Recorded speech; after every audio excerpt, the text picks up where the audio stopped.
안녕하십니까. 공병호 TV의 공병호입니다. 오늘 공병호 시사 대담에서는 아주 보기 드문 게스트를 모셨습니다.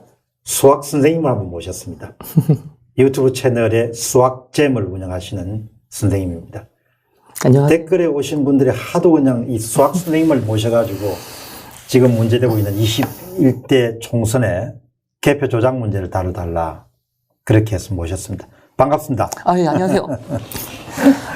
박사님 만나뵈서 영광입니다. 어떻게 지금 수학잼을 제가 들어가 보니까 이제 구독자 수는 아주 많지 않지만 아마 오늘 마치면 많이 들어가실 겁니다. 그 아주 디자인을 수학쌤이 아니고 수학잼을 하신 게 아주 좋은 아이디어 같아요. 말씀 감사합니다. 어떤 방송을 많이 하셨기 때문에 그렇게 보신 분들이 저한테 꼭 모셔가지고 수학 관점에서 본 개표 조작을 다뤄달라고 했는지 모르겠습니다. 저는 일단 제 얘기를 좀 하자면, 예. 학원에서 이제 고등학생들 수학을 한 15년 가르쳤고요. 그냥 제가 아이들을 가르쳤던 문제집에 나오는 문제들하고 너무 결과가 말도 안 되는 차이가 나오는 걸 이제 저는 느끼고. 언제 느꼈습니까? 선거 결과가 나오는 걸 보자마자 느꼈어요. 보자마자. 그냥 제가 문제집에서 보던 숫자가 아닌 거예요. 그 차이라는 게 절대로 나올 수 없는 숫자라는 확신이 들어서. 절대로 나올 수 없는. 네.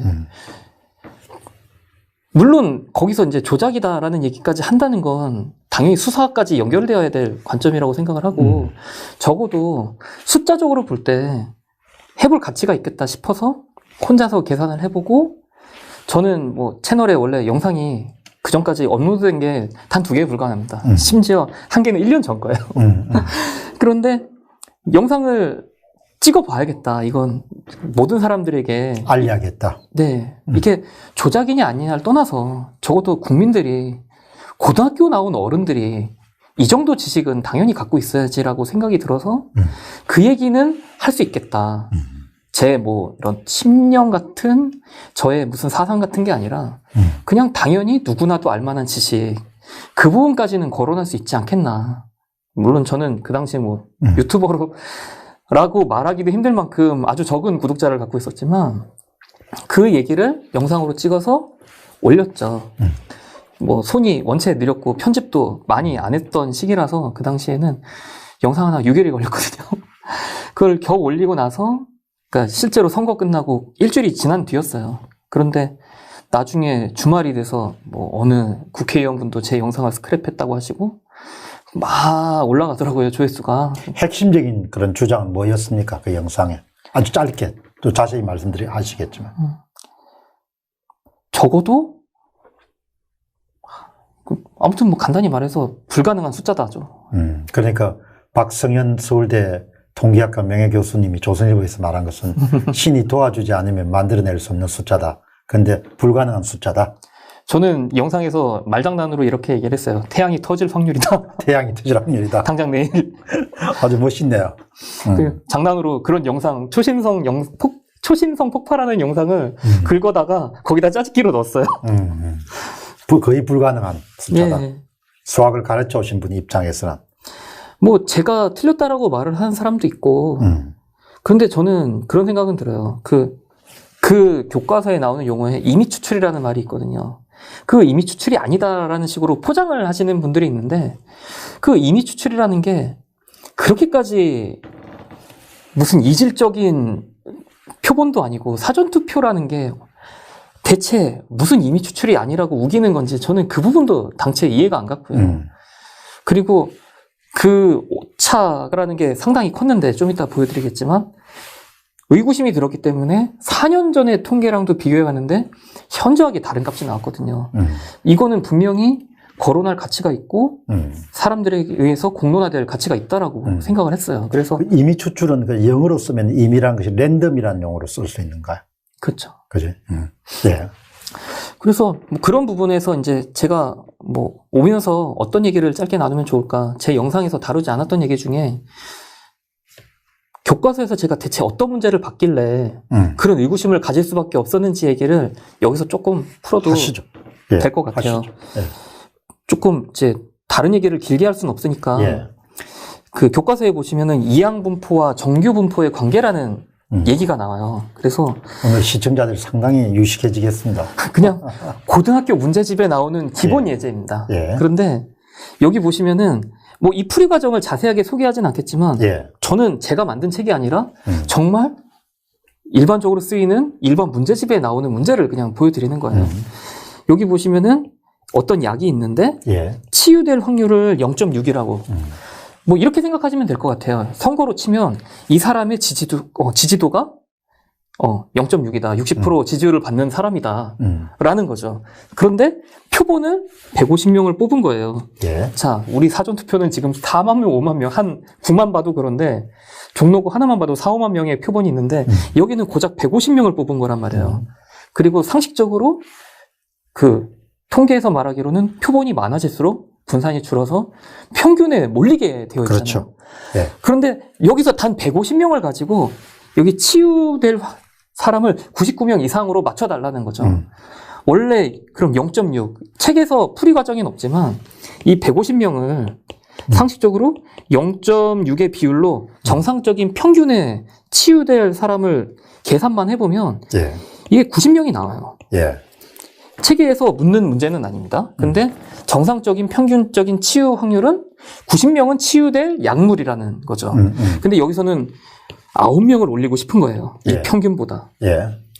저는 이 문제가 머릿속에 달달 박혀있는 사람이라 10년을 넘게 가르쳤기 때문에. 근데 이 문제 풀이대로 정상적인 뭐 과정을 잘 이해 못하셔도 상관이 없고요. 저는 제가 만든 게 아니라 교과서에 나오는 내용이니까 이 과정을 진행을 했었을 때 99명 이상을 만드는데 필요한 확률을 이렇게 소개를 하고 있거든요. 0.0668이에요. 그러니까 대략 잡아도 7% 정도의 확률이라는 건데 상식적으로 90명의 평균을 갖고 있는 약물이 99명 이상을 치유시키기를 위할 확률도 7% 수준밖에 안 된다는 거죠. 근데 저거보다 표본이 훨씬 많고 그런데 오차를 그렇게까지 벌릴 수 있을까?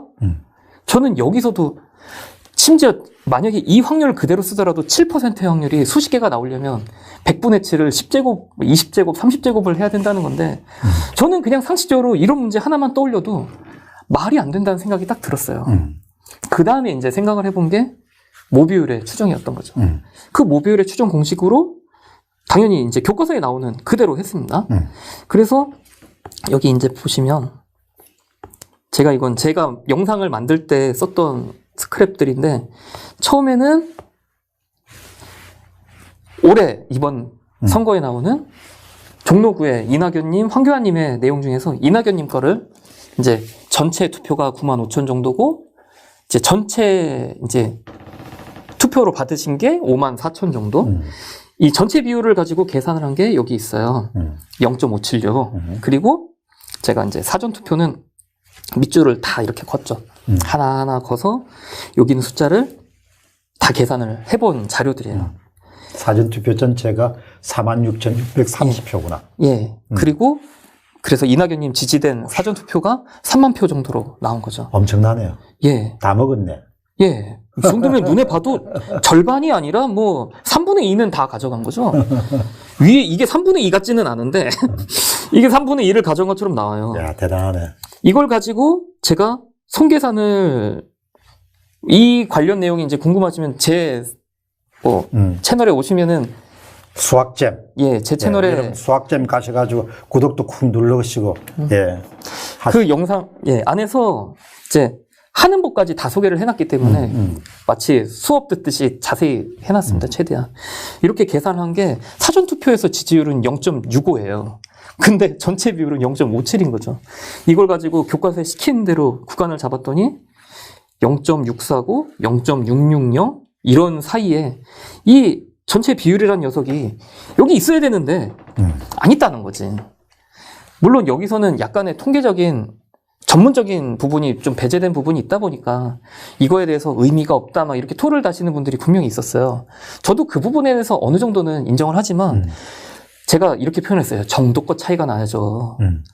야, 이건 당연히 제가 고등학교 교과서 내용이고 당연히 그런 전문적인 통계 지식으로 한 게 아니기 때문에 오류가 발생할 수는 있겠지만 아무리 그렇다 한들 이렇게까지 오차가 날까요? 하면서 여기서 이제 K 값이라는 게 표준 편차 값을 이제 찾는 건데 35.9라는 값을 필요로 하는 거지. 이게 2.58 정도만 돼도 99%의 신뢰 구간을 갖는다라고 통계학자들은 설명을 하고 있는데, 자, 그래서 제가 여기 나오는 그래픽 계산기를 이용해서 정규분포 표를 예. 이렇게 미리 계산을 좀 해봤습니다. 이렇게 수식을 여기 수식을 저기 보시면 있거든요. 저걸 직접 아까 입력을 해두었어요. 그래서 이 그림을 보시면은 이 가운데로 산이 이렇게 많이 몰려 있는 걸 알 수 있고, 마이너스 3 정도까지만 봐도 이제 더 이상 남아있는 넓이가 없거든요. 그런데 이걸 가지고 마이너스 뭐 57을 가라는데, 이게 지금 제 영상에서도 담았지만, 이게 마이너스 6만 해도 뭐 불가능하네. 쭉쭉 확대를 해봐도 이게 되게 오래 걸리거든요.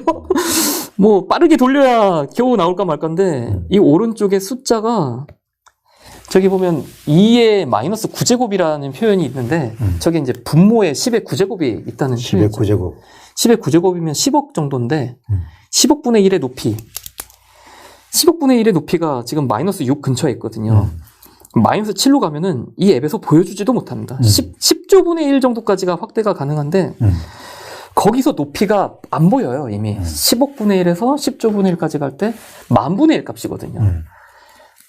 마이너스 6에서 마이너스 7 갈 때도 만분의 1 높이로 주는데 그거를 30칸을 더 가서 36까지 가라는 소리거든요.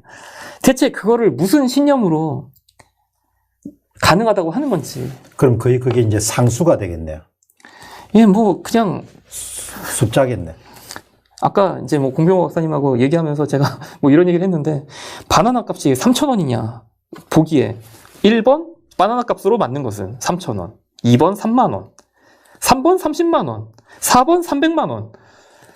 그런데 애가 4번 찍고 나간 거지. 300만원에. 그런데 어떤 사람이 그런 동네가 있지 않을까? 근데 10문제, 20문제를 다 그렇게 찍고 나갔는데 만점 처리받았다고 하면 이게 대체 어느 나라 사람이 믿을 수 있는 답안이냐는 거죠. 지금 그거를 믿으라고 외치고 있는 사람들에게 정말 묻고 싶은 거죠.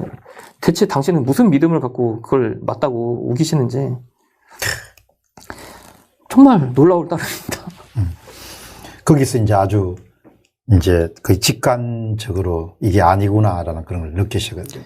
예, 숫자를 저는 이게 혼자서 해본 거예요. 그리고 이 내용에는 고등학교 교과서에 있는 내용 외에는 없거든요. 제가 뭐 추가적으로 통계학을 더 배운 것도 아니고요.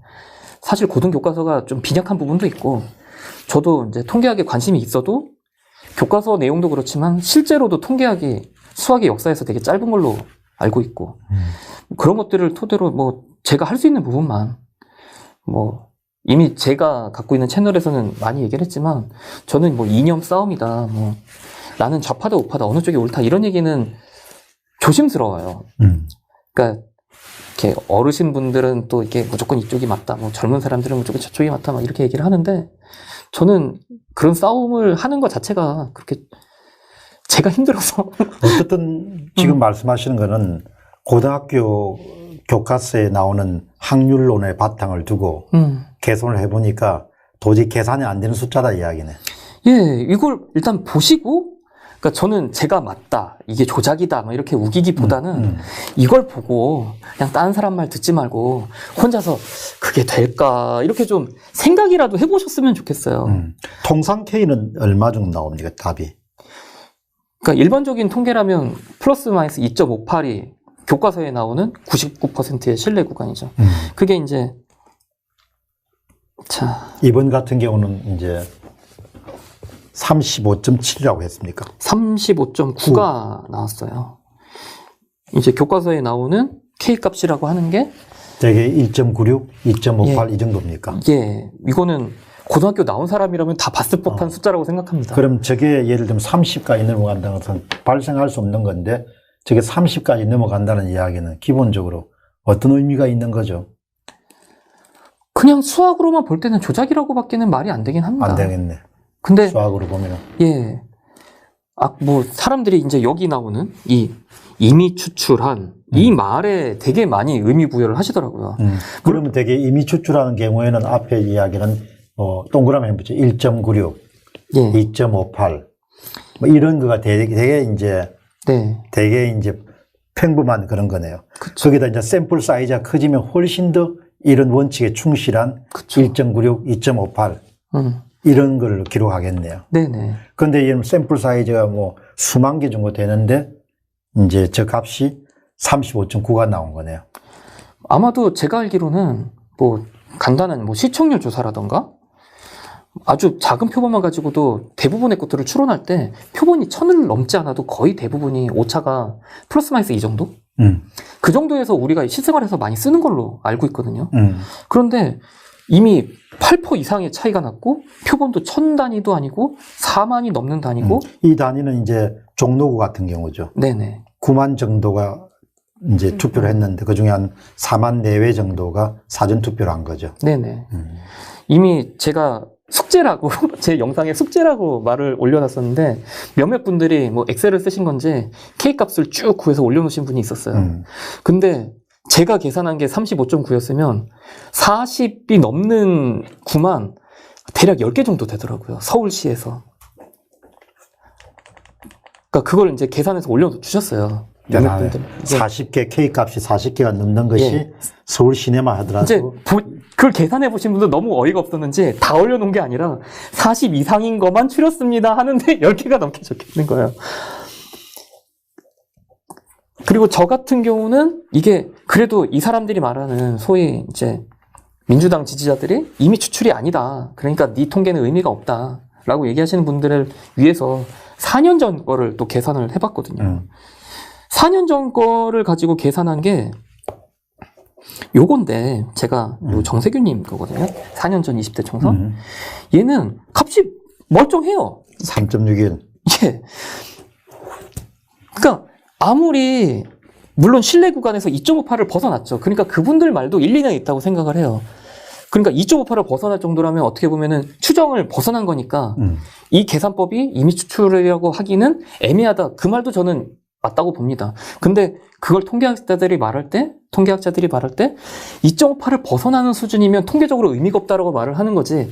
그게 35.9나 된다라고 말한 건 아니라고 생각을 해요. 참 중요한 지적이네요. 예. 그러니까 상식적인 걸 벗어났다. 우리가 정해놓은 이 샘플을 절대 니들이 벗어날 수 없을 거야. 2.8을 벗어나기 무지 힘들거든? 이렇게 통계학자들이 말했어. 진짜 벗어났네? 3.61. 그러니까 이게 이미 추출이라고 말하기 조금 힘들지. 네, 그렇군요. 이 정도에서 얘기할 수 있는 숫자가 3.61. 그리고 또 여기 앞에 정세균님 말고 제가 그거는 여기서는 제가 캡처는 해뒀는데 지운 것 같아요. 정세균님 말고 오세훈님 것도 했는데 그거는 4.11이 나왔어요. 4.11 정도. 예. 그래서 이제 저는 그걸 보고 이게 좀 사람들이 성향에 따라 좀 갈리다 하더라도 3, 4 정도를 벗어나기는 힘들지 않겠나. 그러면 이제 조금 더 우리가 들어가면 K가 3, 4 정도를 벗어날 때는 그거는 어떤 식으로 우리가 해석할 수가 있습니까? 뭐 제가 더 전문적인 통계 지식이 있으면 뭐 더 좋겠지만 그냥 제가 개인적으로 생각하는 거라고 여기서부터는 어떻게 보면 제 개인적인 생각이에요. 그래서 이게 3, 4 근데 이미 그래프를 아까 전기분포 그래프를 잠깐 보여드렸지만 이게 3에서 4로 가는 거랑 4에서 5로 가는 건 훨씬 더 힘든 일이거든요. 그러니까는 제 생각에는 이게 아무리 그런 정치적인 성향을 고려해서라도 이미 3.6에서 4.1 정도가 나왔다면 아마 4년 전 걸 전부 다 조사를 하더라도 K값이 5를 넘기는 건 거의 불가능할 거라는 예상은 좀 들어요. 물론 이거는 해보고 싶기는 합니다. 제가 엑셀을 못 다루는 건 아니기 때문에 만약에 이걸 작정하고 뭐 해본다면 유의미한 비교할 만한 걸 얻을 수 있을 거는 같아요. 제가 기억하기로는 이제 20대 총선을 조사한 것은 표본 오차 범위가 0에서 7 정도였다. 이런 그런 걸 들은 적이 있거든요. 예. 0에서 7 정도였다. 예. 그래서 그런 걸 수십 개를 깔아놓고도 진짜 K값이 10을 넘기는 것 자체도 말이 안 되는데 단 한 개 구에서 36. 근데 그 옆에는 41. 그 옆에는 뭐 40. 그걸 쭉 깔아놓고 국민들 보고 믿어라. 그걸 믿는 게 이상하다는 생각이 저는 들어요. 그러니까 그러면 K가 그렇게 이제 크다는 이야기는 일종의 그런 거를 해석이 가능합니까? 상수가 좀 도입됐다. 뭐 가능하다고 생각은 하죠. 그게 예를 들면은 K값이 그렇게 크다는 이야기는 우리가 일반적으로 자연 현상에서 기대할 수 있는 베리에이션이라고 합니까? 이렇게 분포도가 이렇게 없다는 것을 뜻하는 거죠. 그렇게 말을 하면 맞지 않을까요? 네. 뭐 저는 사실 교과서에 있는 거 이상을 가르치는 게 부담스러운 부분이 있어서 제가 딱 확답드리기는 좀 어렵습니다. 근데 이제 오늘 방송 제가 내보내는데 네. 서강대학교의 그런 화학과 선생님이 분석 실험이란 그런 걸 가르치면서 매번 아이들한테 이제 매 학기에 2학년 전공 필수 과목 시작할 때 통계를 가르치더라고요. 실험을 많이 하니까.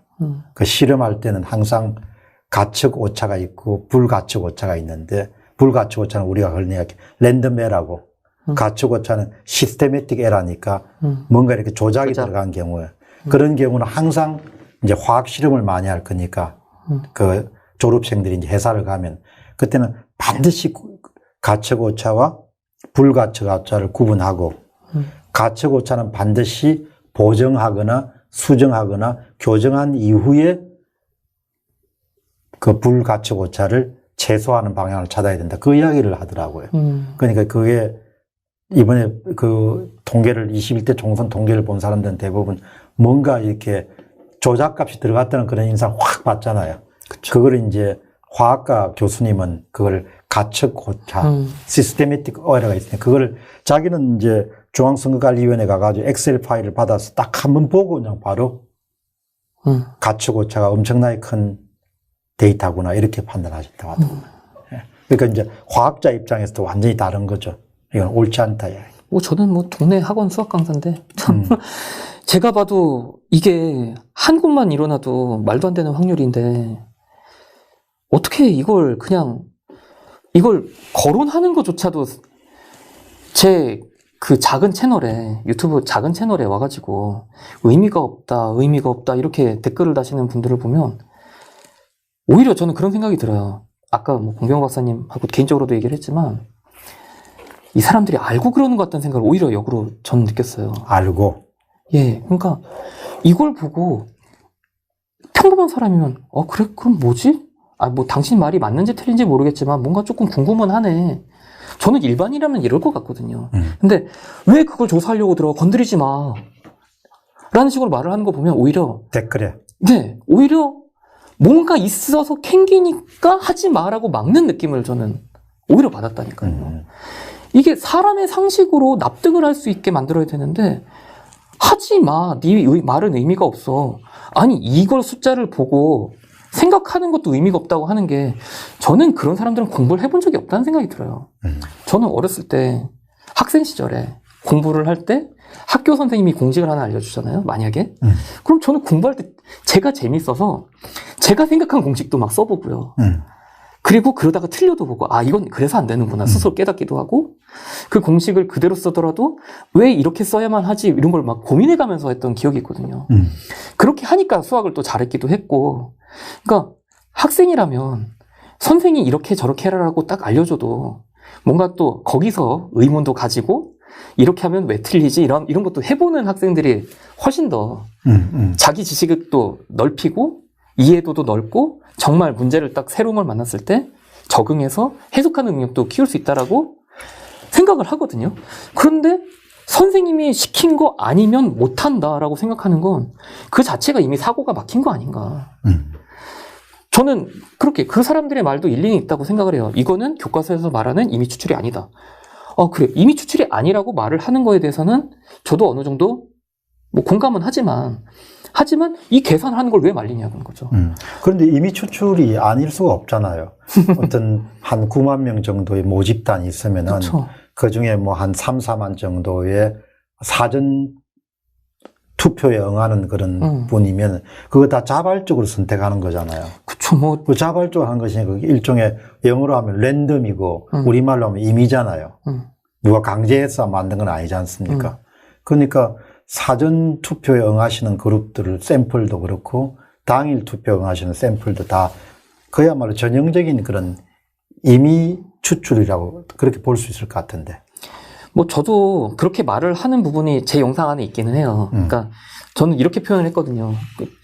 제 지인하고 되게 많이 좀 다투기도 했어요. 이 문제 가지고. 근데 한참 고민을 하다가 무슨 말을 쓰면 좋을까 고민을 하다가 저는 이런 말을 썼거든요. 이미 추출이라는 것은 대표성이다. 그러니까 수많은 사람 중에서 랜덤하게 뽑았다는 건 그 사람이 우리 전체를 대표할 만한 의미가 있기 때문에 부르는 용어다. 그런 의미로 해석한다면 이 숫자 값이 이렇게 차이 나는 그런 샘플을 보고 이게 대표가 될 수준이냐. 여기는 57, 전체로 볼 때 57%였는데 대충 드러낸 애들이 65%다. 이걸 우리가 대표하는 사람으로 뽑았다라고 할 수 있겠냐. 힘들죠. 저는 이런 부분도 좀 의구심을 가질 필요가 있다고 봐요. 그러니까 이 해석에도 뭔가 논쟁의 여지는 있다고 생각은 하지만 이걸 무조건 안 된다라고 말을 하는 건 저는 사고가 꽉 막힌 사람이라는 그건 정말 자신 있게 말을 할 수 있을 것 같아요. 의심해보고 고민해보는 건 당연히 지성인의 도리 아닌가요? 그렇죠. 뭐 이렇게 의혹을 제기하는 거는 이제 보통 사람들이 할 수 있는 일이고 그다음 의혹을 해결하거나 수사하는 거는 또 수사 당국이 할 수 있는 거죠. 수사를 당연히 할 수 있을 만큼 문제가 발생하지 않았냐. 저는 수학 선생으로서 그 정도는 충분히 무슨 이념이나 뭐 나 좌파 우파 이런 이념을 벗어나서 누구나 생각할 수 있는 상식선이라고 생각하고 영상을 만들었거든요. 저는 비방하는 말은 최대한 줄이고 싶었고 제가 까는 부분의 영상도 있긴 하지만 그건 저는 저를 까는 사람한테만 했어요. 양심적으로 나를 깐다라고 생각하는 사람에게 제가 까는 게 잘못인가요? 라고 저는 당당하게 반박할 수 있고 저는 어디 가서 남 흉보는 거 저도 되게 싫어하거든요. 그리고 제가 까면서도 미안한 마음도 있습니다. 하지만 그럴 거면 까지 말던지. 예. 깠으면 니도 깔 그 정도의 명분은 있어야 되지 않겠나. 그걸 갖고 뭐라 하시는 분도. 그럼 그 주제는 또 다음번 시간에 한번 다루도록 하겠습니다. 네. 예. 이제 좀 말씀하고 싶은 거는 이제 그 영상을 올리고 난 다음에 예. 그 다음에 사람들이 좀 열광하게 된 거, 좀 논쟁적이게 된 거, 네. 그런 부분은 주로 어디에 있었다고 봅니까? K값 외에 또 어떤 게 있었습니까? 저는 좀 웃겼던 게 이미 추출이라는 말 외에는 태클을 못 걸더라고요. 아, 그거를. 그러니까 제가 그래서 그걸 갖고도 하나 깠어요. 그러니까 제가 근데 전 진짜 소신 있게 솔직하게 말한 거였어요. 왔는데 지금은 또 약간 아는 사람들이 와서 댓글을 달더라고요. 통계 지식이 좀 있는 사람들이 댓글을 다니까 거기 반박하는 게 좀 조심스러운 부분도 생겼는데 처음에 막 댓글 다시는 분들은 이미 추출은 의미가 없죠. 막 이런 식으로 되게 짤막하게 댓글을 다는데 마치 어디서 그렇게 말하라고 시킨 걸 듣고 와가지고 자기 생각 없이 다른 댓글을 느낌을 저는 받았어요. 물론 그분들 입장에서는 약간 반박하고 싶을 수도 있다는 생각은 들지만 뭔가 이미 했던 말인데 똑같은 말을 딴 사람이 와서 하고 똑같은 말을 딴 사람이 와서 하고 거기서 뭔가 진지하게 얘기를 하고 싶다라기보다 그냥 하지 마 말리려고 하는 느낌? 숨기려고 하는 거. 예, 그냥 저는 그런 느낌을 받았어요. 은폐하려고 하는 그런 느낌. 예, 그거에 대해서 뭔가 고민한다라는 흔적이 있는 게 아니라 그냥 네가 하는 거 의미가 없어라고 빨리 덮어버리려고 하는 그런 느낌을 너무 많이 받아요. 그 다음에 이제 이거 외에 또 이제 방송을 하시면서 인상적이었거나 이번에 그런 수학적인 관점에서 좀 이번 사태를 이해할 수 있는 영상 만든 것 중에 또 어떤 게 있습니까? 일단은 이 모듈의 추정을 가지고 한 거 외에는 뭐 사실 다른 얘기는 별로 한 건 없었고요. 제가 요거는 제 영상에서 담으려고 했었는데 못 담았던 내용인데 이거는 좀 상세히 설명해 주죠. 이거는 이제 제 영상을 보셨던 분도 이 내용은 없었어요. 예. 그러니까 요걸 같이 화면을 띄우기가 좀 힘들긴 한데 예. 제가 요거를 조금만 끌어올게요.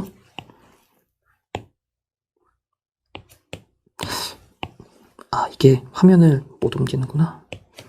그럼 제가 이렇게만 왔다 갔다 하면서. 예. 자, 이게 제가 올해 이낙연님, 종로구의 이낙연님의 숫자를 가지고 만든 요 위에 게 전체 비율, 그리고 요 중간 게 표본 비율. 자, 이걸 가지고 보통 분산이라고 하는 거는 숫자가 클수록, 죄송합니다. 분산이라고 하는 건 그 표본 값이 클수록 여기 지금 밑에 있는 이 46,000이 표본이거든요. 예. 표본의 값은 분모에 있기 때문에 표본이 커질수록 분산이 내려가게 돼요. 그러면 아까 그 K 값의 범위가 이렇게 좁아지게 되거든요. 그러니까 표본 크기가 커지게 되면 점점 이렇게 가운데로. 평균 값을 중심으로 집중되는 경향이 있구나. 예, 모이게 되죠. 그래서 저는 이게 역발상을 좀 해봤어요. 이 표본이, 그러니까 사전투표 숫자를 46,000이 아니라 10분의 1로 줄였을 때 K 값이 어떻게 변화하는지도 자, 이게 이해가 잘 안 가시는 분들이 분명히 있을 것 같아서 표본을 줄여서 뽑게 되면 분산이 역으로 커지게 되면서 그 퍼지겠네. 구간이 예상 범위가 넓어지게 되기 때문에 너무 좁게 보니까 K 값이 커진 거라면 넓게 보면 K 값이 줄어드는 현상이 일어나게 되거든요. 그래서 표본을 10분의 1로 줄여서 계산을 해봤는데 제가 그 부분은 필기하다가 좀 지웠나 봐요. 10분의 1도 해봤고 100분의 1도 해봤거든요. 10분의 1을 하니까 K 값이 대략 한 13인가 11인가 이 정도가 나왔어요. 그러니까 표본을 줄이면 그러니까 사전투표를 46,000이 아니라 4,600 정도로 줄이니까 필요한 K 값이 35에서 11, 13 정도로 줄었어요. 그리고 100분의 1로 줄이면은 분산이 10분의 1로 줄거든요. 아, 죄송합니다. 분산은 100분의 1이고 표준 편차가 10분의 1로 줄어요. 표본을 100분의 1로 줄이면 표준 편차가 10분의 1로 줄어요. 그러니까 구간이 좀 많이 넓어졌거든요. 그래서 46,000표를 466표만 사전투표했다라고 말을 바꾸니까 K 값이 3.5 정도로 줄었어요. 약간 정상에 접근하고. 예. 4년 전 비교하는 겨우 비교할 만한 수준까지 바뀐 거죠. 그래서 저는 원래 제 영상 뒷부분에 이런 얘기까지 담고 싶었어요. 만약에 얘네들이 조작을 한 400표 정도만 했으면 티가 안 났겠네. 그 정도는 니들이 샘플링 해봤으면 알지 않았을까? 이제 저는 좀 이런 식의, 물론 이걸 좀 어떻게 순화해서 말을 하고 싶긴 했는데, 그런 고민을 좀 하다가 이제 편집이 후달려서 영상이 못 나왔고요. 그러니까 표본이 그만큼 저 46,000이라는 표본이 어마어마하게 큰 거죠. 예, 그걸 좀 느끼게 할 만한 자료로 제가 이렇게 썼던 내용이에요. 그런데 사실 그 표본이 예를 들어 몇백만 정도 된다는 것은 엄청나게 큰 거잖아요. 엄청나게. 몇만 정도 큰다는 예. 것은. 근데 이제 사람들이 이해를 잘 못하는 거는 그렇게 표본 집단의 사이즈가 그 정도 크기가 크면은 항상 그 모집단하고 많은 종류의 통계적 특성을 함께 나누어 가진다. 그런 부분에 대한 이해가 참 없는 것 같아요. 몇만 정도가 되면은 모집단과 표본 집단이 자집단이니까 그 유전자가 같은 거 아니에요. 그쵸. 뽑았는데 왜 다른 게 나오냐. 그죠. 유전자가 같은데 올해 같은 경우는 가장 기본적인 것 자체가 항상 그 더불어민주당 같은 경우는 전국의 모든 지역에서 사전 득표율이 당일 득표율보다 현저하게 컸잖아요. 그쵸. 그죠. 저희 영상에 어떤 댓글 다신 분 중에 이런 댓글이 있었어요. 그 5급수 물이 담겨져 있는 연못에 가서 물을 푼 거예요. 물을 이렇게 대야로 푼 거야. 근데 1급수가 나온 거지. 아, 그렇게 비유를 예, 했구나. 비유를 그렇게 하시더라고요. 저는 되게 공감이 많이 됐어요. 아주 멋있네요. 예, 그러니까 이것도 물도 전체 물이 100리터짜리면 그중에 한 50리터를 푼 거잖아요. 근데 어떻게 요령 있게 퍼야 어떤 초능력을 갖고 퍼야 이 물이 5급수짜리 물을 퍼야 1급수를 절반을 풀 수 있냐는 거지. 사실 이번에 보면 그 유권자라는 것이 100 정도 되면은 사전과 당일이라는 것이 한 대략 4대6 정도 이렇게 나누지지 않겠냐 생각이 들어요. 그럼 얼추 그냥 50대 50으로 보면 되지 않습니까? 네. 50대 50으로 봐야 되기 때문에 거의 모집단, 그 다음에 사전 그룹, 그 다음에 당일 그룹이 다 평균이라든지 표준 편차 같은 걸 다 공유해야 되잖아요. 그리고 통계를 재밌게 풀어보신 분들은 알겠지만 예를 들어서 이 조직이 이렇게 편차가 많이 컸다 쳐도 그러면 다른 표본을 찾아보면 역방향으로 이렇게 편차가 큰 것도 생기기 마련이잖아요. 그래가지고 상식적으로.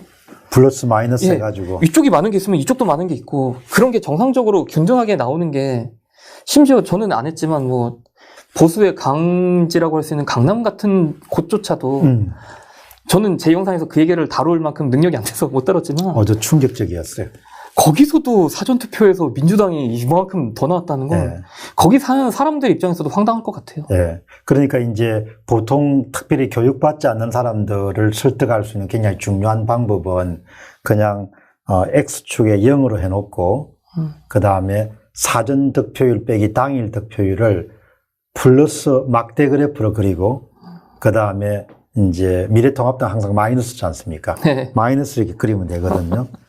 그럼 그래프가 특성이 어떤 거 하니까 가장 첫 번째 특성이 크기가 너무 크고 그 다음에 두 번째는 두 개가 쌍둥이처럼 데칼코마니처럼 이렇게 딱 접었다 펴면 것처럼 거의 비슷한 그런 그 모양이에요. 모양이고 제가 그걸 다 해봤는데 제가 가장 이제 충격받았던 거는 강남. 네. 강남하고 강남에 한 6개 정도 선거구가 있지 않습니까? 네. 거기도 거의 전국적인 현상하고 똑같은 거예요. 그래서 내가 놀래가지고, 아니, 사전투표 날에는 강남 좌파들만 다 거기 해가지고 아마 투표장을 다 강남 좌파들만 찍었는 모양이다. 그렇게 농담할 정도니까 통계적으로 너무나 그 이해하기가 힘든 도저히 그쵸. 그런 통계를 보고도 그게 믿기지 않는다고 그렇게 하면 어떻게 하죠? 어쩔 수 없이 이걸 무조건 저희가 신도 아니고 사람이 신도 아니고 그걸 무조건 진짜다 아니다라고 말을 할 수는 없겠지만 누구라도 말을 할 수 없겠죠. 그렇기 때문에라도 수사를 해야 된다. 시민의 한 사람으로서 당연히 요구할 권리다. 저는 그 얘기를 꼭 하고 싶고요. 그리고 그걸 입막음하려고 하는 사람들은 양심이 없다. 반성하세요. 저는 이렇게 영상을 담았어요. 저는 그게 정치적인 말이라고 전혀 생각하지 않아요. 그런데 이제 어떻든 간에 몇만 정도가 되면 아까 우리가 이야기한 것처럼 표본 집단의 크기인 N이 커지기 때문에 거의 그냥 평균값 중심으로 이렇게 되게 모이잖아요. 네네. 제가 그래프를 한번 그려보니까 누가 저한테 정규 분포도를 보냈더라고요. 네. 하나는 이제 당일 선거에 미래통합당하고 더불어민주당은 거의 오버랩돼요. 거의 겹치고 특정 평균값을 중심으로 해서 약간 차이가 나지만 오버랩이 되는데 그 사전 득표율 같은 경우는 완전히 쌍봉 구조더구만요. 네. 오른쪽으로는 완전히 치우친 그런 봉우리가 전국 종 모양의 봉우리가 더불어민주당이고 그 다음 완전히 왼쪽으로 그냥 마이너스 한 12.8. 그쵸, 무슨 가운데 계곡 있고. 계곡 있고. 그렇게 낙타처럼 그때 네. 쌍봉이라 하잖아요. 쌍봉. 네. 두 개의 봉우리. 그거를 이제 사람들이 보고 설득되시는 분들이 굉장히 많더라고. 아, 이거는 아닌 것 같다. 그러니까 그러면 이제 거기서 우리가 볼 수 있는 게 사전투표하고 당일투표가 모집단의 특성을 다 공유한 거니까. 그쵸. 반드시 같아야 되잖아요. 어쩌다가 한 동네가 그렇다면, 저 동네가 미쳤는갑지 이렇게 생각할 수도 있겠지만, 전국이 다 미친 건 아닐 것 같고. 그런데 한 정치 분야를 잘 아시는 분은 그런 말씀 하시더라고요. 되게 이제 민주당 지지자들이 조금 결속력이 강하대요. 그래서 사전 득표율이 한 5%, 최대한 한 5% 높을 수가 있대요. 당일 득표율보다. 예. 그건 일종의 가설인데, 그렇지만 12.5% 이렇게 높을 수는 없는 거죠. 그렇죠. 예. 그게, 일단 꼭 말씀드리고 싶은 게, 제가 선생으로서, 진짜 어떤 이념을 따지고 싶은 게 아니라, 선생으로서 5%, 6%, 제가 만약 진짜 그 정도였어도 계산 안 해봤을 거예요. 근데, 진짜 5%에서 6% 바뀌는 게 엄청 힘든 일이고 6%에서 7% 바뀌는 건 그보다 더 힘든 일이고 그 7%에서 8% 바뀌는 건 정말 더 힘든 일이라는 걸 그거는 문제집 한두 번만 풀어봤어도 아는 상식이라. 아까 그 K 값 이건 아까 좀 크게 나온 거 있지 않습니까? 네. K 값 좀 크게 나온 거. 예, 이거죠. 이낙연 씨 참석한 거죠. 네. 이걸 조금 더 좀 독자들한테 오래간만에 머리 좀 이렇게 돌리도록 한번 처음 가정부터 좀 자세히 한번 설명해 보죠. 이걸 사람들이 좀 더 잘 이해하게. 이거는 사실 제가 아주 수학 선생님 실력을 한번 발휘해 보죠. 예. 이거를 설명하려면 그러면 그냥 좀 넉넉하게 해도 상관이 없으실까요? 제가 그러면은 그 교과서에 나오는 예. 요 모비율의 모평균, 요건 모평균 추정이구나. 이 옛날에 모평균, 표본 비율. 예. 예. 자, 여기서부터가 사실 기본 지식이죠. 한번 읽어보시죠. 이게 아주 예. 공부하는 셈치고.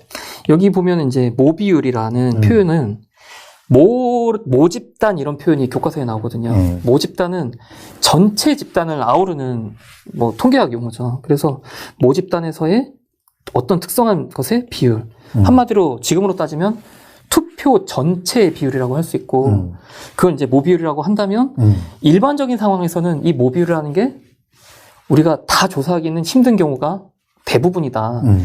투표 같은 특별한 경우에서만 우리가 모비율을 조사할 수가 있지 대부분의 경우는 표본 비율을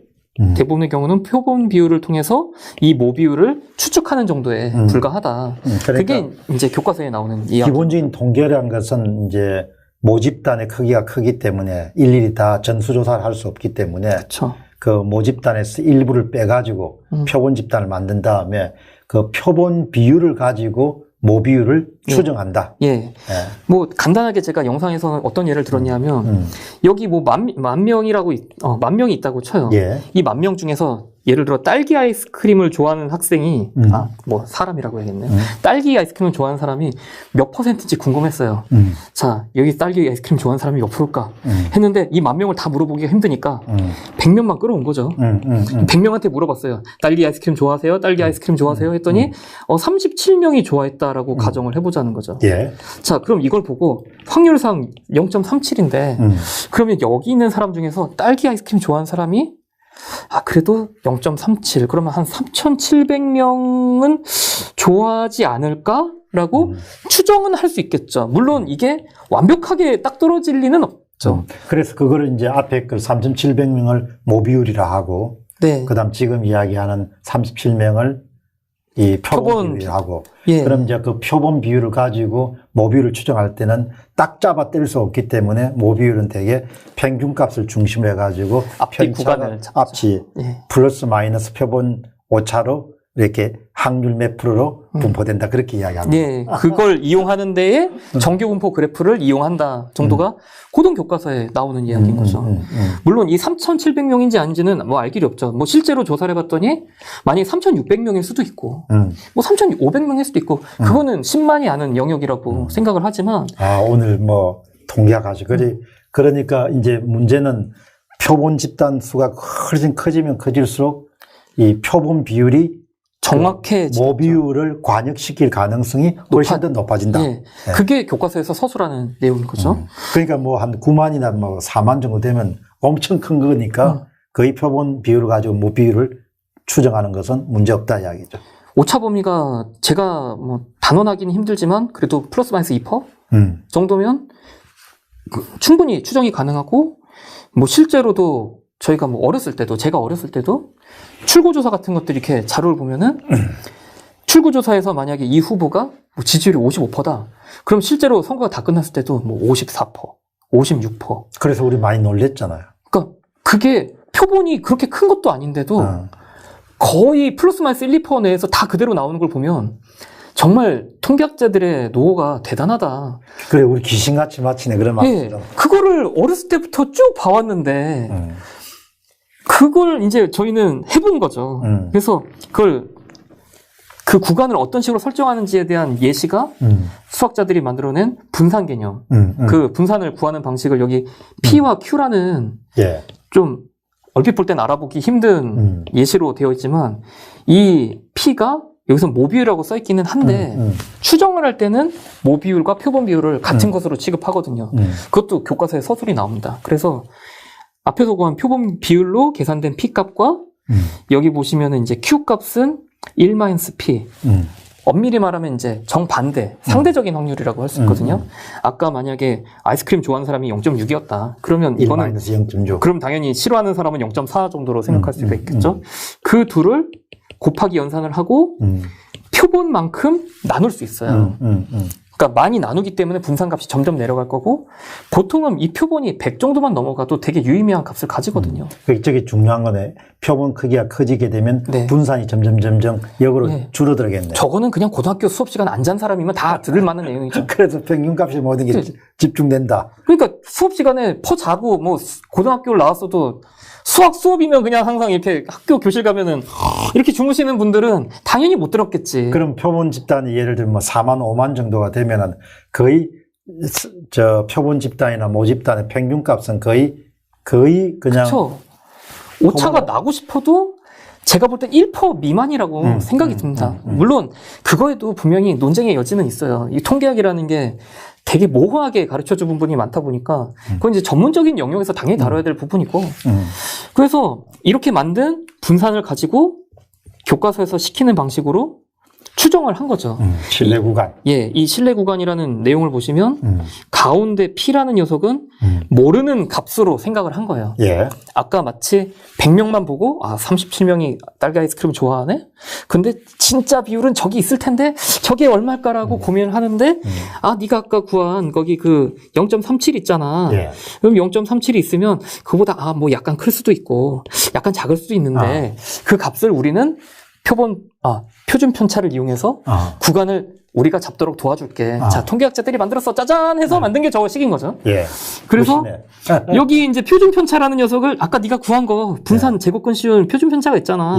여기다 넣고 거기다 1.96을 곱해서 그 앞뒤로 똑같은 값을 더하고 빼봐. 그럼 그 사이에 진짜가 있을 거야. 라고 우리는 예상할 수 있어. 아마도. 그걸 통계학자들이 보증할게. 라고 가르쳐 준 거죠. 안타깝게도 이게 왜 되는지에 대한 서술이 빈약한 건 맞아요. 그리고 저는 뭐 고등학생들을 가르치는 선생이기 때문에 저도 자세한 건 모릅니다. 근데 그걸 저한테 따지시면 안 되죠. 저건 통계학자들이 준 거라는 거죠. 그다음 신뢰도 99% 정도 되면은 조금 더 2.58 정도. 예, 조금 더 좁겠네. 네. 그죠? 그 2.58 구간으로 곱해서 만들었을 때 그래도 99%에 안 들어가 그럼 99% 확률로는 요 사이에는 들어갈 거야. 우리가 보증할게. 이렇게 통계학자들이 말을 해준 거죠. 그래서 보증한다고 하니까 해본 거지 뭐. 그래서 했는데 그래서 해봤는데 안 들어가는데 야 이거 안 들어가 얘들아 어떻게 된 거야 통계학자님들 어떻게 된 거예요 라고 얘기를 하고 잠깐 이거 아까 K값이 1.969로 써도 안 되고 2.58로 써도 안 되고 그러면 대체 저 K를 좀 바꿔서 이게 진짜 들어가게, 이 모비율이 진짜 들어가게 역으로 방정식을 세워서 K값을 계산해보니까 통계학자들 여기 35.9 넣어야 되던데 35.9 곱하기 시그마 정도를 해줘야 이게 들어가던데? 어떻게 된 거야 통계학자들. 저는 이제 이런 얘기를. 그런데 K가 통상 뭐 이상 정도가 되면 안 되는 거죠? 대략 3 정도죠. 3.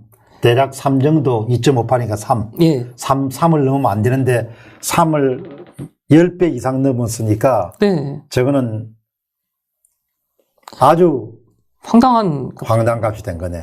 그리고 저는 이렇게 생각을 했어요. 저는 이게 학원에서 학생들한테 제가 생각할 때는 되게 상식적인 건데도 못 알아듣는 친구들이 사실 되게 많거든요.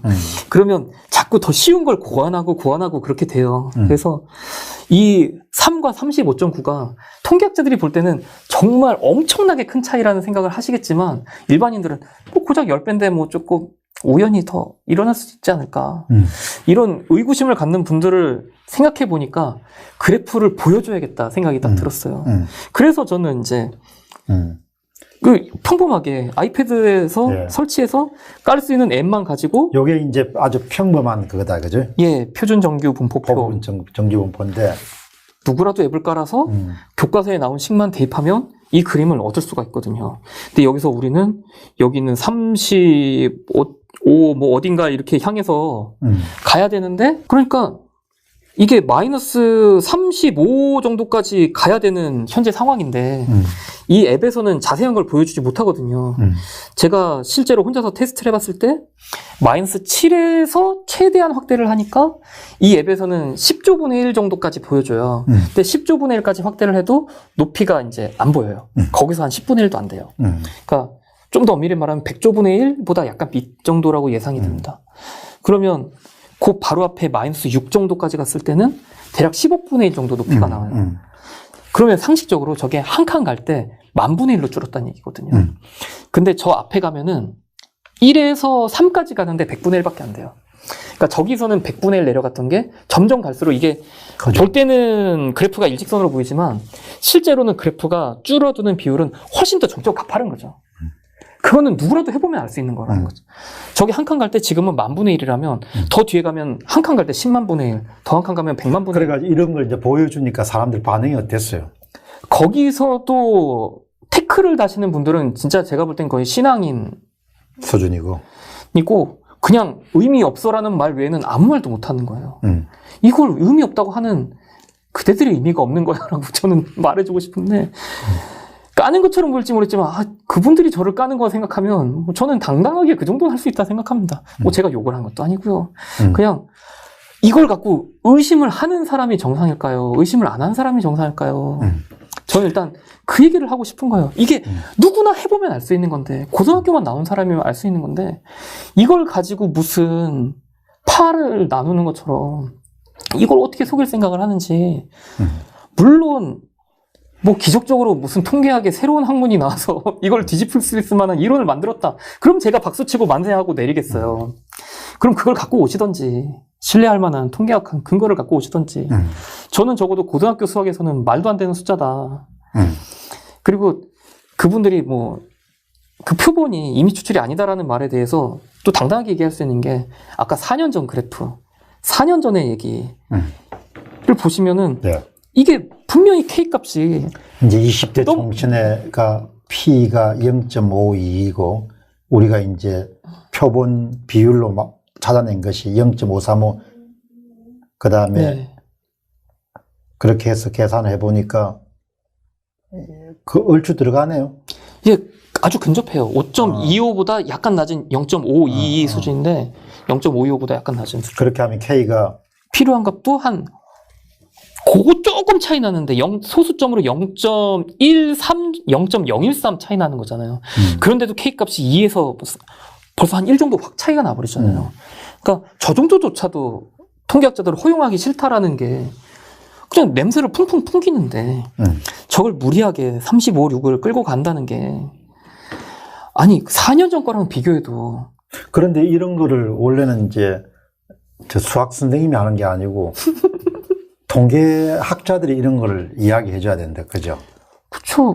저는 저보다 그런 분들이 더 많이 얘기할 줄 알았거든요. 네, 이렇게 이야기해 줘야 되는데 그런 이야기가 안 나오니까 그렇게 많은 통계적인 증거가 있음에도 불구하고 사람들이 그걸 받아들이려고 안 하잖아요. 지금도 악쓰고 있고. 저는 제 영상에서 그랬어요. 제 말도 믿지 마세요. 그러니까 딴 사람들 말도 믿지 말고요. 여러분 편이라고 생각하는 사람 아니면 여러분 적군이라고 생각하는 사람 다 믿지 마시고요. 제가 이 말을 하고 있지만 제 말도 믿지 마시고요. 그냥 스스로 생각해 보시라고. 그리고 나서 그러니까 꼭 저는 이렇게 생각하는 꼭 공부도 못하는 애들이 선생님 탓을 해요. 선생님이 열심히 설명해줘도 지가 못 알아들으면 선생님 탓. 근데 공부 열심히 하는 애들은요, 선생님이 틀려도 선생님 탓을 안 해요. 선생님도 실수할 수 있는 영역이 있다는 거 오히려 알고 자기가 계산해서 맞추려고 하지. 공부 잘하는 애들은 그렇거든요. 근데 공부 못하는 애들은 선생님 설명 열심히 해주면 하나도 안 듣다가 답만 딱 베껴놓고 다음 문제 딱 보면 선생님 모르겠는데요? 안 배웠는데요? 그러면 사실 선생님 입장에서는 화가 여기까지 나죠.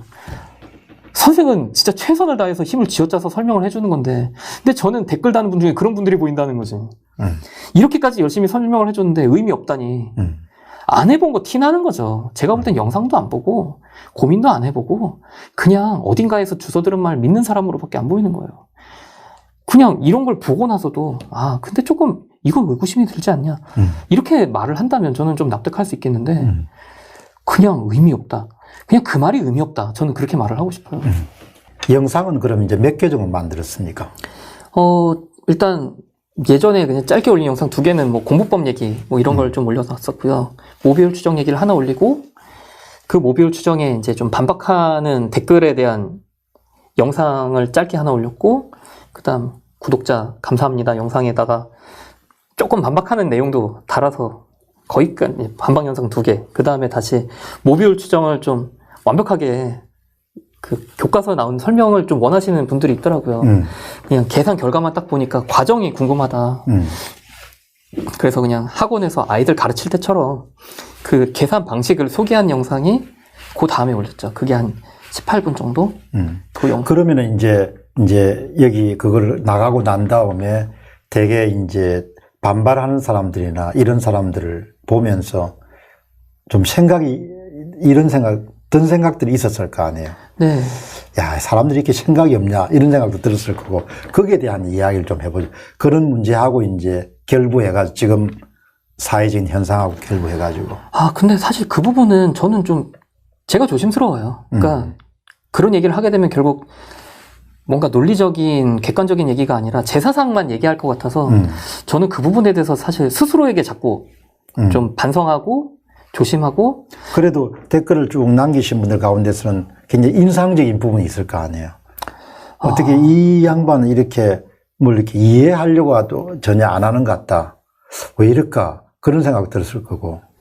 그런 부분도 있었죠. 근데 우리나라가 대부분 다 교육 수준이 좀 높잖아요.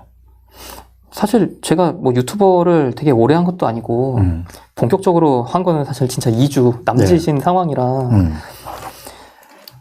저를 향해서 댓글이 그렇게 많이 달리는 걸 대응해 본 적이 없으니까, 물론 이제 학원에서 말도 안 듣는 애들한테 멘탈 많이 갈리고 그런 훈련을 많이 받았다고 생각을 하는데도 그 댓글을 다 읽고 있으니까 제가 이렇게 머리가 과부하가 걸리더라고요. 속된 말로. 제 생각을 못 하겠더라고요. 그 사람들의 생각이 휘둘려서 저만의 생각을 하기가 힘들어서 영상을 찍기 위해서는 제 소신대로 해야 되는데 그런 댓글만 보고 있으면 제가 자꾸 뭔가 감정적으로 휘둘리게 되니까 그 사람들의 편을 드는 것도 웃기고 그 사람들을 반박하는 것도 웃기고 결국은 제 색깔이 안 나올 것 같아서 영상을 찍기 하루 전에는 진짜 댓글 하나도 안 보고 다시 제 생각만 하고 그런 시간이 많이 필요했어요. 그러니까 뭐 앞으로 계속 꾸준히 하게 되면 또 나날이 달라지겠지만 아직 정말 제 말대로 하면 쪼렘 유튜버라고 생각해요. 뭐 저는 그렇게 강심장이 아니고요. 그런데 아주 보면은 오늘 이제 중요한 거를 그 시청하시는 분이 보이셨는데 결국은 이제 그런 표본 비율을 통해 가지고 모 비율을 추론하는 것이 바로 통계를 우리가 다루는 것이고 그리고 또 그렇게 큰 그런 표본 집단 같으면 대부분 모 비율과 거의 일치하는 그런 특성을 갖고 있고 그쵸. 그게 정상이다라고 통계학자들이 말을 한 거고. 그리고 그런 데 대한 이번에 사태를 볼 때 수학을 가르치는 사람 입장에서 볼 때 너무 놀란 거는 그런 가장 기본적인 그런 원칙이나 통계 원칙이나 이런 부분을 위반한 부분에 대해서 굉장히 경악을 했고. 일단 제 개인적으로는 경악을 했죠. 근데 저는 아무튼 뭐 정치가나 이렇게 응원가 이런 사람은 아닌지라 저는 보통 제가 맞다고 생각을 해도 남한테 강요하는 스타일은 아니에요. 정말. 뭐 강요할 필요도 없지 않습니까? 그냥 단지 저는 거론하고 싶었어요. 그 유튜브를 가지고 하는 것은 내가 생각하는 것은 이런 게 옳은 것 같다라고 이렇게 이야기한 거잖아요. 그걸 받아들이든지 안 받으면 그건 그 사람 일이고. 저는 수학 유튜버라고 생각을 했기 때문에 옳고 그름을 따지기보단 이런 게 있어라는 그런 진실? 사실은 전달하고 싶었고 단지 저는 이제 좀 조심스럽긴 하지만 저는 당연히 조작일 거다라고 생각을 하더라도 말을 못하는 부분이 있어요. 그러니까 왜냐하면 그렇게 말하면 제가 남한테 강요하는 게 되잖아요. 근데 저는 제가 그런 사람이 되고 싶지는 않아요. 솔직히. 그렇지만 조작되었을 가능성이 상당히 크다든지 농후하다든지 그런 것은 표현 안 합니까? 그러니까 만약에 제가 그렇게 생각을 하더라도 제 주변 사람들이 다 아니다라고 말을 하면 저는 제가 맞다고 생각해도 저는 그냥 가만히 그냥 어디 구석에서 쪼그라들어서 내 생각은 아닌데 이러고 있을 것 같아요. 근데 단지 이게 너무 충격적인 사건이니까 그리고 이게 나 혼자만의 상황도 아니고 내 자식들이나 이 나라에 사는 모든 사람들에게 중요한 이슈인데 이렇게 묻혀버릴 일은 아니라고 생각을 하거든요. 그런데 이걸 묻어보려고 하는 사람들이 있다는 게 너무 의심스럽고요. 적어도 모든 지식인들이 공론화해서 이 문제에 대해서 진지하게 따져서 참고짓을 가려야지 이걸 무턱대고 네 사상이 이상한 거야 라는 식으로 치부하는 사람들이 오히려 그들의 사상을 의심해봐야 하지 않을까. 저는 그렇게 생각이 들거든요. 근데 그게 무슨 뭘 하나 훔치면은 그냥 대충 뭐 그것만 없애면 되잖아요. 지우고. 근데 그게 중앙선거관리위원회가 데이터베이스를 발표한 거잖아요. 그쵸. 저는 거기 있는 거 긁어다가 만든 건데요. 그러면 그거를 지금 뭐 수천 명, 수만 명이 갖고 있는 거 아니에요? 그쵸. 그게, 그리고 요즘에 뭐 되게 대학교 정도 다니신 분들 같으면 다 엑셀이 능하잖아요. 그쵸. 그럼 엑셀 가지고 그냥 탁 누르면 그냥 그래프도 쫙 그려주고 하잖아요. 그쵸. 자기가 다룰 줄만 알면 그 하루 한두 시간이면 다 만들 수 그걸 있는데. 어떻게 숨기겠어요? 그렇게 말입니다. 아니 20대하고 21대를 딱 그려놓으면은 뭐 복잡한 거 말고 무슨 표준일자는 개념 말고 그냥 막대 그래프를 하나 그려놓든지 그 다음 조금 전에 그 앱 깔아가지고 종 모양 그래프를 그려놨던 그렇게 하면은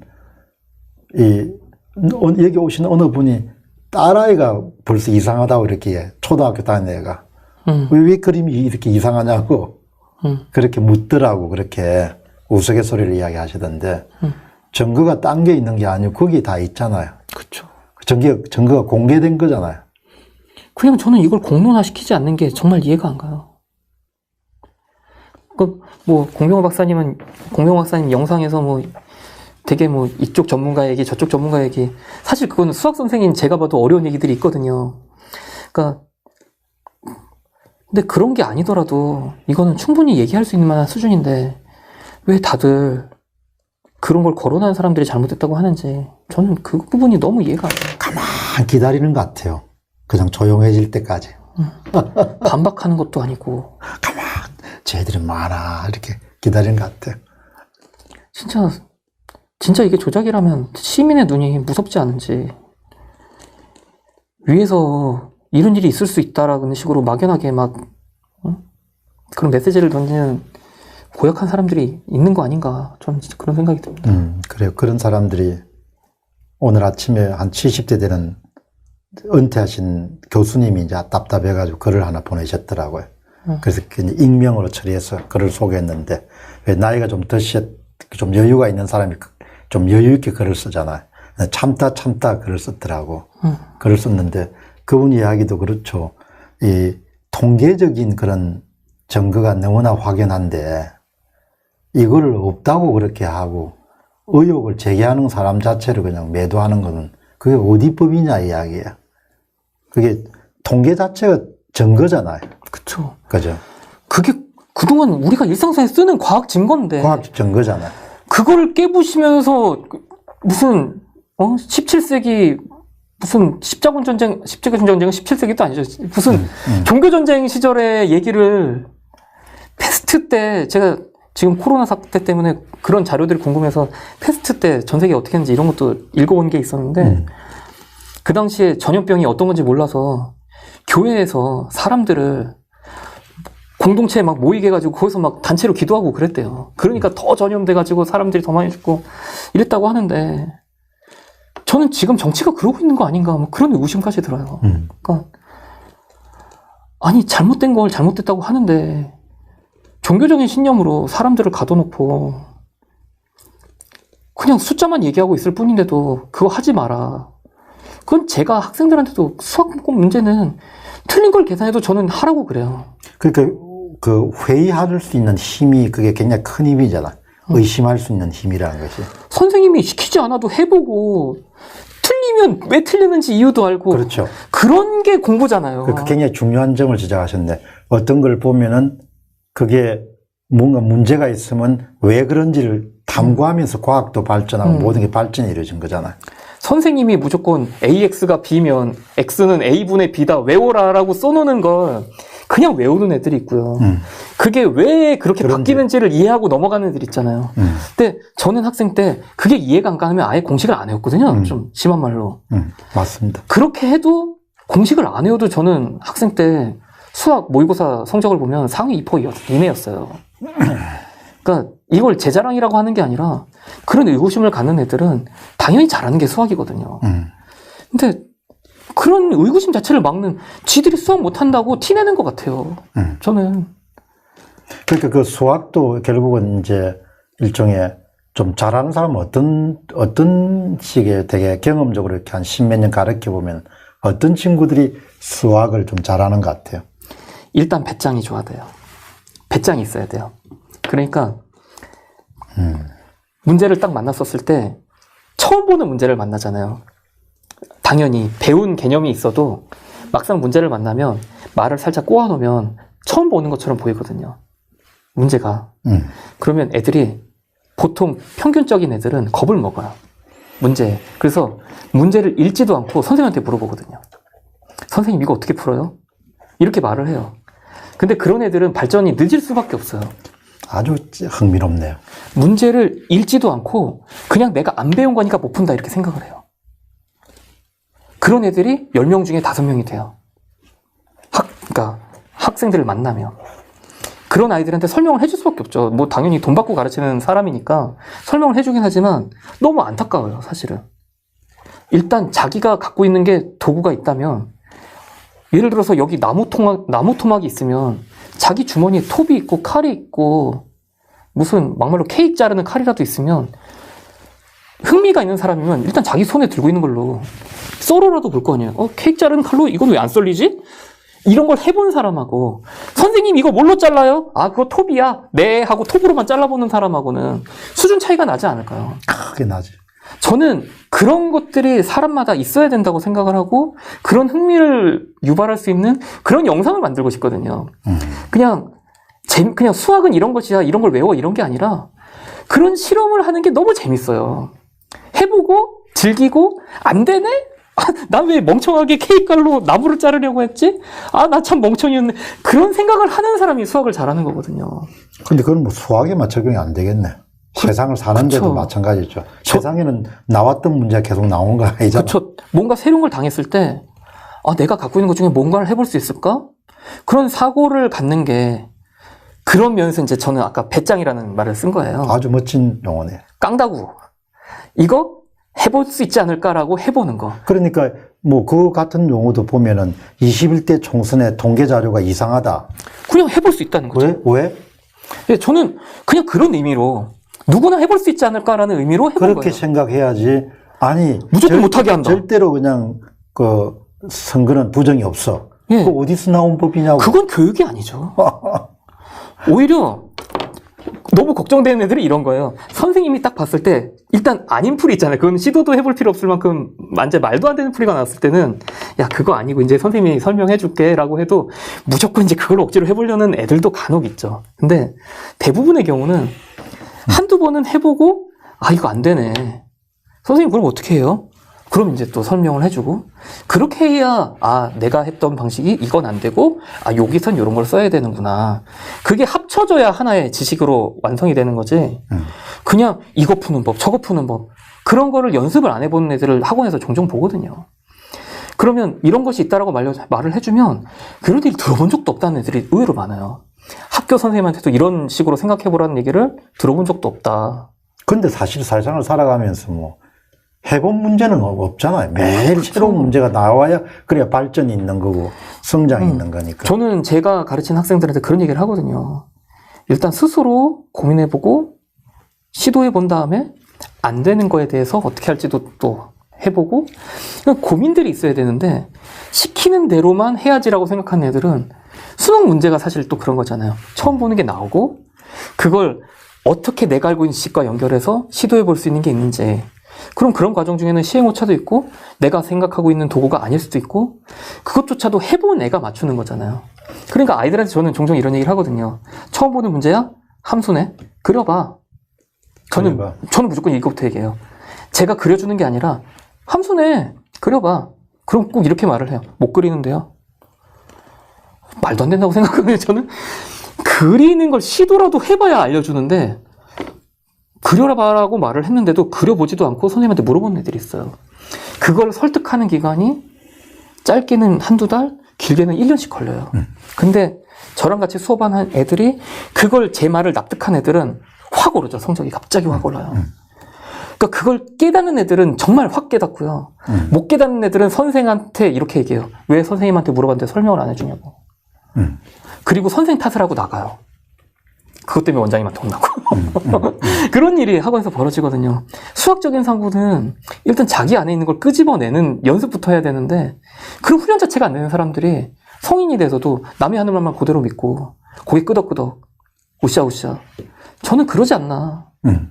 살아가면 수학적 훈련을 받는 게 굉장히 중요하다고 그렇게 보거든요. 네. 근데 요즘에 이제 우리 교과목을 보면은 내가 아이들이 이제 다 자랐기 때문에 자세히 모르지만 어떻든 방송을 하거나 또 관심 있게 봐요. 한국의 수학 교육이 어떻게 이루어지는지. 그 왜 그렇게 자꾸 애들을 쉽게 뭘 이렇게 공부하도록 하는 그런 분위기가 만연되는지. 최근에 수학이 굉장히 무슨 순열조합도 안 가르치고 무슨 확률도 안 가르치고 그런 이야기를 많이 하던데. 아, 순열조합은 나옵니다. 그러면 그게 없으면 뒷얘기를 할 수가 없으니까. 그 뭐죠? 적분, 미적분은 어떻습니까? 미적분도 대부분의 내용은 다 나와요. 근데 이제 행렬이 사라졌고요. 행렬을 안 배우면 뭘 할 수 있습니까? 그러니까 행렬이 통째로 빠진 지는 벌써 한 10년이 됐어요. 근데 행렬이란 것이 제가 기억하는 n 곱하기 n이기 때문에 기본적으로 행렬을 배워야 지금 AI나 이런 데서 네. 로직 구조나 그런 걸 이해할 수 대학교 가면은 선형대 수학으로 가는데 예전에 2 곱하기 2짜리 행렬을 가지고 곱셈, 연산 이런 것들에 대한 이해도를 하는 부분이 있었다면, 근데 저는 사실 그런 고등학교 수학에 뭐가 빠졌다라는 얘기를 하는 것보다 저는 더 걱정되는 게 초등이랑 중학교 1학년 수학이에요. 특히 자유학기제. 자유학기제가 문제가 많구나. 제가 이 부분이 사실 제가 지금 만든 채널에서 저는 단순하게 수학적인 재미로 시작을 하고 싶지만 사실 이거는 되게 오래전부터 생각했던 건데 이렇게 빨리 공론화가 될 줄은 몰랐지만 나중에 채널이 좀 크면 사람들에게 뭔가 좀 영향력을 미칠 만한 위치가 되면 이 얘기를 꼭 해보고 싶었어요. 중학교 1학년이 자유학기제, 자유학년제 이래서 시험을 안 보고 있거든요. 그런데 그 첫 세대가 지금 고3이에요. 그리고 이거를 어른들이 아셔야 되는 게 그 친구들이 고1 때 기초학력 평가에서 뉴스가 나왔었어요. 2년 전에. 매년 새 학기마다 고등학교 1학년 대상으로 하는 기초학력 평가에서 기초학력 미달이 수학에서 10% 이상이 나온 첫 번째 기수예요. 지금 고3이. 근데 걔네들이 자유학기제 첫 기수거든요. 그 기초학력 평가라는 게 얼마나 쉬운 시험이냐면요. 생각하는 사고력 문제가 나오는 게 아니라 그냥 그 전까지 배웠던 아주 기초적인 것만 물어봐요. 그러니까 제가 생각할 때 학교 성적에서 중간 정도 실력만 되는 애들도 90점 이상이 나오는 시험이에요. 그런데 거기서 기초학력 평가가 미달이 나왔다? 그럼 걔네들은 제가 볼 땐 중학교 1학년 때 수학 던진 애들이거든요. 그런 애들이 고등학교 1학년 가야만 미달이 나와요. 근데 그게 10%를 넘어섰다는 거죠. 대단하네. 근데 그 전년도 애들이 7%, 8% 수준이었거든요. 확연하게 예, 확연하게 갈렸어요. 그게 저는 애들한테 미안하다고 그래요. 이거 빨리 없어져야 되는데 왜 아직도 안 없어진지 난 이해가 안 간다. 자유학기제 이거 빨리 없어져야 되는데 제가 오죽하면 제 학생들한테 제 첫째가 지금 이제 초등학교 4학년 올라가거든요. 내 첫째가 중학교 1학년 될 때까지 자유학기제 안 없어지면 나 이민 가야 될 것 같다. 이런 말도 안 되는 농담을 했어요. 그 정도로 이렇게 심각한 문제. 예, 애들이 저도 참 문제라고 생각해요. 시험을 저는 이렇게 생각하거든요. 만약에 정말 중1 때 시험을 안 보려면 중학교 1학년 1학기에 어떤 내용이 나오냐면 일단은 분수 다루는 유리수 계산이 나오고요. 1차 방정식 풀이가 나와요. 1차 방정식이면 사실 연산의 기본이잖아요. 1차 방정식을 못하는 애가 무슨 문제를 풀 수 있겠어요.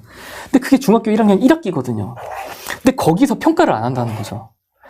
그리고 1학년 2학기가 되면 원의 개념이 나와요. 원을 부채꼴로 바꾸고 부채꼴의 넓이, 둘레 이런 개념이 나오는데 애들이 원 넓이를 못 풀어요.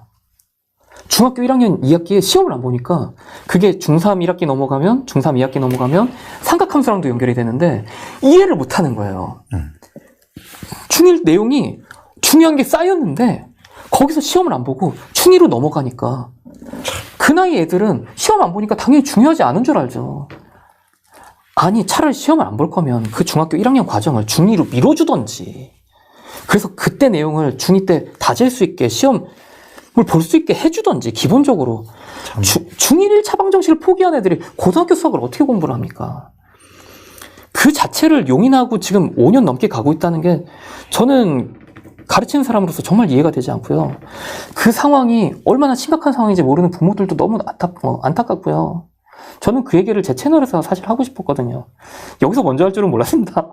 그러니까 이제 서울대학교의 한 서울의 중앙지에 컴퓨터공학과에 계시는 교수님이 이제 계속 그런 문제의식을 던지는데 지금 그 교육행정이나 이런 걸 담당하시는 분들이 지식이 어떻게 체계화되는지에 대해서 좀 이해가 많이 부족한 것 같아요.